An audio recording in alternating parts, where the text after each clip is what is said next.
오늘날 교회를 다니는 사람들 가운데 이 영적 세계에 대해서 아는 바가 별로 없거나 아예 관심조차 없는 사람들이 많이 있습니다. 특히 이런 악한 영들의 활동에 대해서 들어본 적도 없고 들어보기는 했어도 나와는 상관이 없는 이야기로 여깁니다. 어느 순간부터 교회에서 이 사탄, 마귀, 귀신이라는 이 용어 자체가 사라져 버렸습니다. 마태복음, 마가복음, 누가복음 여기에 보면 빠지지 않고 나오는 것이 뭐냐면 예수님께서 병자를 고칠 뿐만 아니라 귀신을 쫓았다라고 이야기를 합니다. 마가복음 같은 경우는 1장부터 바로 귀신을 회당에서 내어 쫓았다는 이야기가 나오고 있어요. 심지어는 사도행전 같은 경우도 그런 이야기로 가득 채워져 있습니다. 그래서 우리가 초대교회로 돌아가자 이 말은 예수님과 사도들이 했던 그 사역으로 돌아가자는 말과 동일합니다. 그런데 이 귀신에 대해서 말을 하거나 그런 사역을 하면 한쪽으로 치우치지 말라고 이야기를 합니다. 만약 정말로 그렇다면 예수님의 사역 역시 한쪽으로 치우친 사역입니다. 예수님께서 오셔서 단지 말씀만 전하지 않으셨다는 것은 누구나 알고 있을 것입니다.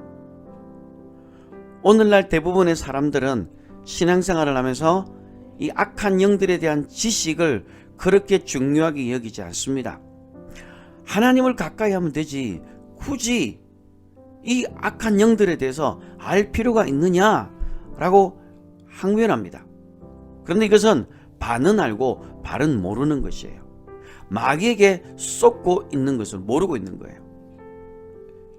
우리가 북한에 대해서 그들의 정체에 대해서 제대로 알고 있어야 우리가 방어를 할 수 있는 것처럼 영적인 세계를 정확히 알고 그 정체를 정확히 또 알고 있어야만 승리를 할 수가 있는 거예요. 오늘날 귀신을 쫓아내고 병을 고치는 사역은 교회와 그리고 교인들에게 크게 인기가 없습니다. 그래서 축사 사역에 대해서 무시하거나 이것을 하면 이상한 집단으로 오해를 하면서 한쪽으로 치우쳤다라고 이야기를 합니다. 안타까운 것은 오늘날 교회가 예수님께서 하셨던 그 사역과 사도들이 했던 그 사역을 전혀 기억하지 못하고 있다라는 겁니다. 우리는 영적 세계 안에 있는 빛과 어둠 이 모두를 알아야 영적 세계를 안다고 할 수 있습니다. 난 구원을 받았고 성령을 받은 사람인데 굳이 이 악한 영에 대해서 알 필요가 있느냐라고 생각할 수 있겠지만 이러한 생각은 결국에는 마귀에게 속는 일이라는 것을 우리는 성경을 찾아보면 쉽게 알 수 있습니다. 고린도후서 2장 11절을 보시면 이는 우리로 사탄에게 속지 않게 하려 함이라 우리는 그 계책을 알지 못하는 바가 아니로다. 우리가 그 사탄의 계책을 알고 있어야 된다라는 거예요. 에베소서 6장 11절에 보시면 마귀의 관계를 능히 대적하기 위하여 하나님의 전신갑주를 입으라. 우리의 씨름은 혈과 육을 상대하는 것이 아니요 통치자들과 권세들과 이 어둠의 세상의 주관자들과 하늘에 있는 악의 영들을 상대함이라 라고 말을 합니다. 우리의 싸움은 눈에 보여지는 혈과 육을 상대하는 것이 아니고 보이지 않는 영적 세력과의 싸움이다라고 성경은 말을 하고 있어요. 베드로전서 5장 8절과 9절에 보시면 근신하라 깨어라 너희 대적마귀가 우는 사자같이 두루 다니며 삼킬 자를 찾나니 너희는 믿음에 굳건하게 하여 그를 대적하라. 이는 세상에 있는 너희 형제들도 동일한 고난을 당한 줄을 알미라. 우리는 적을 알아야 이길 수 있습니다. 베드로와 바울이 어둠의 영들에 대해서 대적하라라고 했는데 이들은 하나님을 모르는 자들이 아니었습니다. 지금 베드로와 요한이 말하고 있는 이 대상은 이미 구원을 받았고 성령을 받았다라고 하는 사람들입니다. 우리는 구원을 얻었고 성령을 받은 것으로 끝나는 것이 아니라 그때부터가 진짜 영적 전쟁이 시작이라는 겁니다. 그래서 적을 알아야 이길 수가 있는데 이 영적인 세계를 알지 못하고는 어떻게 영적 전쟁을 이길 수가 있겠는가라는 거예요. 물론 우리는 예수의 이름과 성령의 능력으로 영적 승리를 할 수 있지만 적을 모르고는 성령의 그 능력을 사용하지 못하는 겁니다. 오늘날 수많은 교인들은 이 악한 영들의 영적인 실체를 알지 못하기 때문에 속고 당하고 억눌림을 경험하면서 살아가고 있습니다.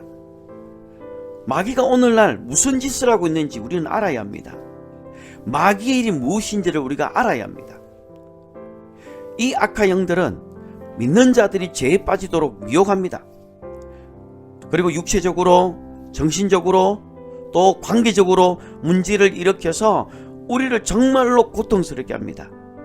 그렇다 보니 성도들의 삶의 근본적인 그 문제에 숨어져 있는 그 귀신의 정체를 제대로 보지 못하기 때문에 악한 영들에게 속임을 당하고 놀림과 결박 등 그런 지배를 당하면서 살아가고 있다는 거예요. 그런데 이것을 어쩔 수 없는 것으로 알고 운명으로 생각하고 살아가는 자들이 있다는 겁니다. 영적인 세계의 무지로부터 오는 이 손해는 그냥 단지 모르는 것으로 끝나는 것이 아니라 단순히 그냥 삶의 고통으로만 끝나는 것이 아니라 실제로 나의 삶과 그리고 우리의 가정과 우리의 후손에게 막대한 영향력을 끼친다라는 거예요. 베드로후서 2장 19절에서 진자는 이긴 자의 종이 되는 것처럼 작은 죄에서 자꾸 지게 되면 결국에는 큰 죄도 쉽게 짓게 됩니다. 영적인 전쟁에서 작은 패배가 자꾸 쌓이고 쌓이다 보면 결국에는 구원을 잃어버리게 될 수 있다는 겁니다. 베드로전서 5장 8절에 보면 마귀가 우는 사자처럼 삼킬 자를 찾고 있는 것처럼 마귀는 우는 사자처럼 지금도 성도들을 집어 삼키려고 두루두루 찾아다니고 있다는 이 베드로의 경고를 우습게 여겨서는 안 됩니다. 영적 전쟁에서 패배하여서 마귀의 밥이 된 자는 천국에 들어갈 수 있을 거라고 생각하지 마시기를 바랍니다. 이것은 전쟁입니다. 둘 중에 누구 하나가 죽어야만 끝이 나는 전쟁입니다. 마귀는 지금도 쉬지 않고 졸지도 않고 자기 일을 하고 있습니다. 그들에게는 방학이라는 것이 존재하지 않습니다. 마귀가 인간에게 끼치는 그 영향력이 얼마나 교묘하고 얼마나 강력한지 우리들은 알고 있어야 할 것입니다. 북한은 지금도 전쟁을 일으키려고 준비하고 있습니다. 싫은 것 같아 보이지만 핵을 만들어서 전 세계를 지금도 위협하고 있는 것입니다. 이것이 바로 마귀가 하고 있는 일입니다. 지금도 마귀는 멈추지 않고 계속해서 끊임없이 성도들을 미혹하고 유혹합니다. 누가복음 8장 12절에 보시면 길가에 있다라는 것은 말씀을 들은 자니 이에 마귀가 가서 그들이 믿어 구원을 얻지 못하게 하려고 말씀을 그 마음에서 빼앗은 것이요 라고 말합니다. 마귀는 지금도 사람들의 마음에 말씀이 떨어졌을 때에 그것들이 떨어지지 못하도록, 그리고 떨어지더라도 그 말씀을 빼앗는 겁니다. 그 말씀을 빼앗아서 구원을 얻지 못하게 하고 있다는 겁니다. 고린도전서 7장 5절에 보시면 서로 분방하지 말라. 다만 기도할 틈을 얻기 위하여 합의상 얼마 동안은 하되 다시 합하라. 이는 너희가 절제하지 못함으로 말미암아 사탄이 너희를 시험하지 못하게 하려 함이니라. 이 말씀은 결혼한 남녀가 외도하여서 성적으로 타락하도록 마귀가 그 환경을 조장해서 가정을 깨뜨리는 겁니다. 이것도 마귀의 일입니다. 고린도후서 2장 2절에 보시면 너희가 무슨 일이든지 누구를 용서하면 나도 그리하고 내가 만일 용서한 일이 있으면 용서한 그것은 너희를 위하여 그리스도 앞에서 한 것이니 이는 우리로 사탄에게 속지 않게 하려 함이라. 우리가 그 계책을 알지 못하는 바가 아니로다. 우리의 마음에 누군가를 용서하려고 할 때 그 용서하는 마음을 가로막고 있는 것도 마귀가 하고 있는 일입니다. 그리고 사람들과의 관계가 깨어지도록 부추기는 것도 마귀가 하고 있는 일입니다. 고린도후서 4장 4절에 보시면 그 중에 이 세상의 신이 믿지 아니하는 자들의 마음을 혼미하게 하여 그리스도의 영광의 복음의 광채가 비치지 못하게 함이니, 악한 영들은 복음을 받아들이지 못하도록 믿지 않은 자들의 마음을 혼미케 하고 있습니다. 에베소서 2장 2절과 3절에 보시면 그때 너희는 너희 가운데서 향하여 이 세상 풍요를 따르고 공중의 권세 잡은 자를 따랐으니 곧 지금 불순종의 아들들 가운데 역사하는 영이라. 전에는 우리도 다 그 가운데서 우리의 육체의 욕심을 따라 지내며 육체와 마음에 원하는 것을 하여 다른 이들과 같이 본질상 진노의 자녀였더니, 여기 보시면 육체의 욕심을 따라서 살게 합니다. 그러면서 탐심을 이루어내도록 하면서 육체의 소욕에 끌려갑니다. 우리는 육에게 지는 것은 곧 죄를 짓는 것과 똑같습니다. 그런데 이 마귀는 지금도 우리를 그 육체의 욕심을 따라 살도록 끊임없이 유혹한다라는 거예요. 요한계시록 12장 9절에 보시면 큰 용이 내어 쫓기니 옛뱀 곧 마귀라고도 하고 사탄이라고도 하며 온 천하를 깨는 자라. 그가 땅으로 내쫓기니 그의 사자들도 그와 함께 내쫓기니라.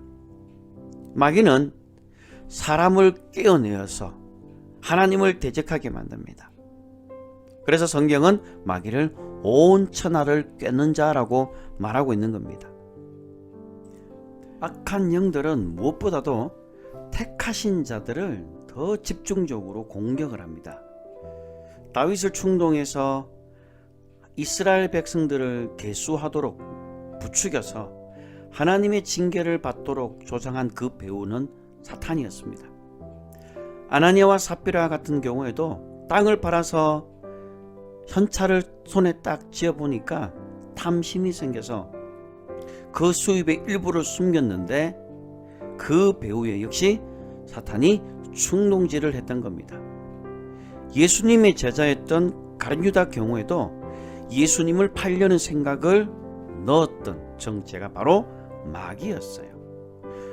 요한복음 13장 2절에 마귀가 벌써 시몬의 아들 가룟유다의 마음에 예수를 팔려는 생각을 넣었더라. 마귀가 벌써 예수를 팔려는 생각을 가룟유다의 생각 속에다가 집어넣었던 거예요. 택하신 자라도 이렇게 공격을 하더라는 거예요. 악한 영들은 우리가 진리를 보지 못하도록 이 거짓을 진리로 믿도록 합니다. 그래서 요한복음 8장 44절에 보시면 너희는 너희 아비 마귀에게서 났으니 너희 아비의 욕심대로 너희도 행하고자 하느니라. 그는 처음부터 살인한 자요 진리가 그 속에 없으므로 진리에 서지 못하고 거짓을 말할 때마다 제 것으로 말하나니 이는 거짓말쟁이요 거짓의 아비가 되었음이라. 악한 영들은 믿는 자들을 미혹해서 자신을 광명의 천사로 과장하기도 하고, 그리고 심지어는 거짓 선지자를 세워서 사용하기도 합니다. 고린도후서 11장 14절과 15절입니다. 이것은 이상한 일이 아니니라. 사탄도 자기를 광명의 천사로 가장하나니 그러므로 사탄의 일꾼들도 자기를 의의 일꾼으로 가장하는 것이 또한 대단한 일이 아니니라. 그들의 마지막은 그 행위대로 되리라. 뿐만 아니라 이 마귀는 믿는 자들이 진리를 떠나서 미혹을 받아서 믿음에 떠나도록 합니다. 디모데전서 4장 1절에 보시면 그러나 성령이 밝게 말씀하시기를 후일에 어떤 사람이 믿음에서 떠나 미혹하는 영과 귀신의 가르침을 따르리라 하셨으니, 이처럼 성경에서는 마귀의 활동이 분명히 역사하고 있다는 것을 알려주고 있습니다. 그 외에도 온갖 부정적인 감정들을 먼지처럼 일으키기도 하고 부정적인 생각을 집어넣어서 그 사람을 완전히 사로잡아 버립니다. 아무것도 못하게 만들어 버리려고 합니다. 더 심한 경우에는 어떤 게임 중독이나 어떤 알코올이나 마약 중독이나 이런 중독의 영에 사로잡히기도 하고 또 환청을 듣기도 하고 심지어는 자살의 영을 집어넣기도 한다는 겁니다. 이렇게 악한 영들은 사람에게 여러 가지 질병과 견디기 힘든 고통으로 사람을 괴롭게 하거나 그리고 사람과 사람 사이를 이간질해서 그 관계를 깨뜨리려고 합니다. 사업을 방해하기도 하고 사역을 방해하기도 하고 또는 경제적인 문제를 일으켜서 가정이 깨어지도록 만들어버립니다. 그리고 이 악한 영들은 교회 안에도 침투해서 교회를 깨뜨립니다. 교회 안에서 여러 가지 문제를 일으키게 하고 심지어는 교회가 쪼개져서 성도들을 상처 있게 만들어 버리는 거예요. 이 모든 게 다 마귀가 지금 하고 있는 겁니다. 그래서 요한일서 5장 19절에 보시면 온 세상은 악한 자 안에 찬 것이며 라고 말합니다. 믿든 안 믿든지 간에 온 세상은 악한 자 안에 처했기 때문에 그들의 영향력으로부터 자유로울 수가 없다라는 거예요. 아무리 성령으로 충만한 그리스도인이라도 예외가 될 수가 없는 거예요. 이 마귀의 계략에 자유로울 수 있는 자는 아무도 없습니다. 그래서 매 순간순간마다 악한 영들은 우리를 우는 사자처럼 삼킬 자를 찾고 있고 영적으로 졸고 있고 시험에 들고 있는 자들을 노리고 있다는 사실을 명심해야 합니다. 굶주린 사자가 먹이를 앞에 두고 완전히 바짝 엎드려서 방심할 때까지 기다렸다가 한순간에 덮치듯이 이 우는 사자처럼 우리를 한순간에 덮칠 수가 있기 때문에 우리는 영적으로 정신 차려야 됩니다. 이 마귀는 우리에게 두려움을 주기도 합니다. 절망적인 생각을 집어넣기도 합니다. 이유 없이 분노가 일으키고 이유 없이 짜증을 나게 합니다. 그래서 성경은 마귀에게 틈을 주지 말아라고 에베소서 4장 27절에 말씀하고 있는 겁니다. 우리는 우리의 혼과 영과 몸이 우리 주 예수 그리스도께서 영광 가운데 강림하실 때까지 흠없이 보존되어야 될 줄 믿습니다. 개인적인 종말을 맞이할 때까지 우리는 흠과 티와 점이 없는 그런 주님의 순결한 신부로 단장되어져야 될 줄 믿습니다. 오늘날 교회는 예수님의 사도들이 했던 그 일들을 회복해야 됩니다. 예수님께서 하셨고 그리고 예수님의 그 사도들이 했던 그 일들을 기억하고 그것들을 회복해야 될 줄 믿습니다. 귀신을 쫓아내고 마귀에게 눌린 자를 자유케 하는 것이 예수님과 사도들이 행했던 사역의 중요한 핵심이었던 것처럼 오늘날 교회가 이 사역들을 회복해야 될 줄 믿습니다.